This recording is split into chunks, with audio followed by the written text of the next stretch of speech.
appropriately, and growing up in that environment and becoming a restaurateur and a journalist who was reporting on war zones such as Nicaragua, and also went to South Africa during a lot of the difficulties during the transition from apartheid to a free democracy.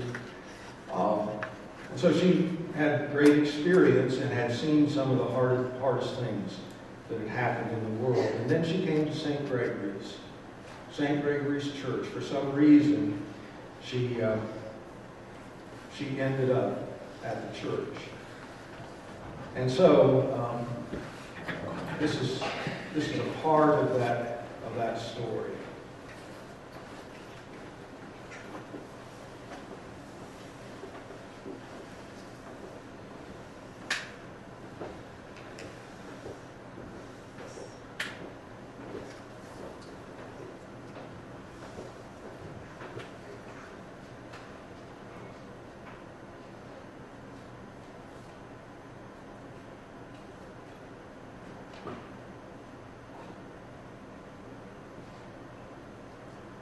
Anne said that she thought that St. Gregory's, located so near the projects and not far from the mission, would be a perfect spot for a new pantry.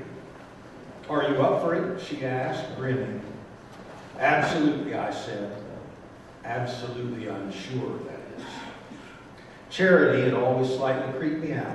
There was nothing quite as condescending as the phrase, "helping the less fortunate," rolling off the tongue of a white professional, as if poverty were a matter of luck instead of the result of a political system.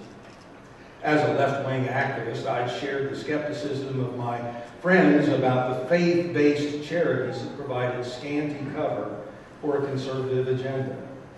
And yet, I reflected, in a time when the new administration was embracing what could only be called a preferential option for the rich, any direct action that actually helped poor people seemed not superfluously charitable, but radically necessary. A food pantry might even turn out to be the kind of hands-on political work the Nicaragua brigades had been, a way not only to provide concrete help, but to empower poor people, giving them the opportunity for direct action. And there was that vision of a table where everyone was welcome. Our neighbors, friends, and strangers were hungry. The very least a Christian church could do, for starters, was feed them. But first, I'd have to talk to the church. As a congregation, St. Gregory's members had largely focused their energies on music, liturgical reform, and art, leaving what one lay leader sneeringly called good works pretty much alone. It surprised me that a place so innovative liturgically, so liberal theologically, and so committed to welcoming strangers would be so lackluster when it came to activism. Lee Thorne, a self-described messed-up alcohol-drug Vietnam vet, had launched his own ambitious reconciliation and community development project with the Laotian community he bombed decades ago. But he was impatient and angry and had a hard time working with other St. Gregory's members. The church in general tended to support healing the sick and feeding the poor in places located far away through Episcopal charities, though once a month a few members actually drove to the nearby Catholic workers' house and made soup for the homeless. The tiny community outreach committee held a lot of meetings at which its members argued with one another about politics and talked about the need to write mission statements and complained that there were never enough volunteers, and then scheduled more meetings. Dave Hurlburt, a shy writer who called himself a failed Southern Baptist, explained it to me. He'd been a full-time gay rights and AIDS organizer in London before moving to San Francisco and joining St. Gregory's. Then, a tight, tiny, close-knit community of about 50 members where he was scandalized by the lack of ordinary, regular activism. I mean, he said, the Catholics feed people, the Methodists feed people, the Holy Rollers feed people. At St. Gregory's, we have a great community that has great dinners. Everyone brings, pasta served with truffle oil. But we don't feed people who aren't like us. We're all arty and overeducated and terrified of people who are different. Dave told me about one early foray into community outreach soon after the new church was built on Potrero Hill. A member suggested that St. Gregory's adopt a poor family from the nearby projects. So patronizing, said Dave. The mother would send the kids to Sunday school, and somebody would drive them back to the projects with a bag of groceries. He laughed, embarrassed. The precocity of it. Our little black family. Thank God we stopped that. So he'd begun volunteering at the Catholic Worker Soup Kitchen and soon was organizing his arty St. Gregory's friends to hand decorate 1,000 Easter eggs for the homeless men who ate there. St. Gregory's put the coffee urn right on the altar after Mass, and Dave started making sure people brought real food to share at coffee hour. Dave heard I was considering doing something with food and poor people, and he took me out to lunch. It was a warm afternoon, and we sat in a gleaming, spacious room, drinking white wine and eating the most sublime French fries I've ever tasted, hot, salty, and fragrant.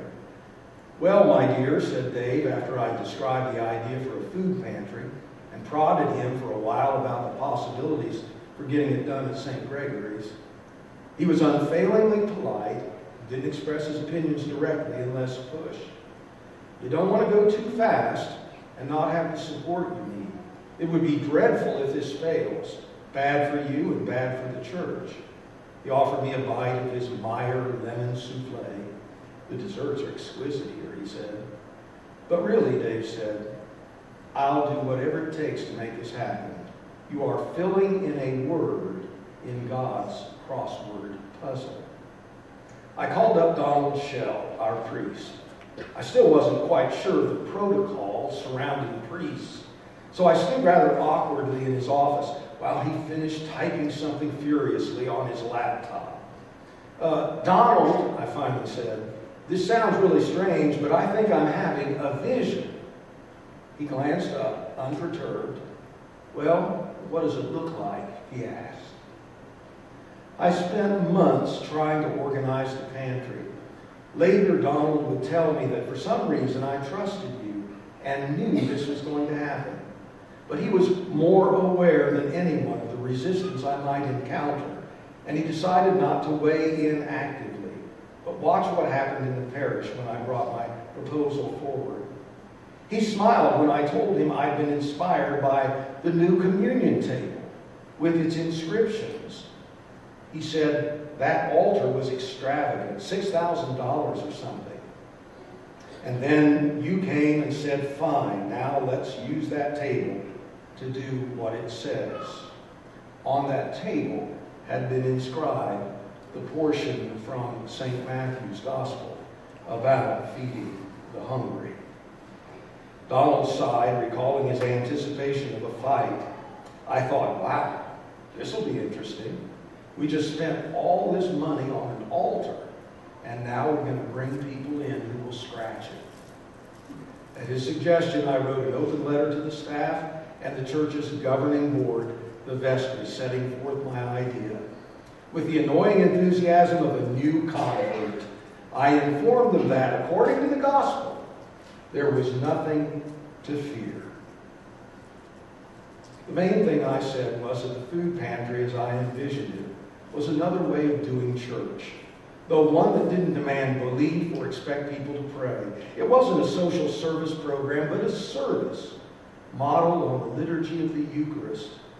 So we weren't going to spend time inventing intake forms or means tests to keep the wrong people out, because Jesus welcomes everyone to his table. Because, as the inscription on our altar reminded us, he ate with sinners and harlots, because none of us deserved communion, and we still received it every week.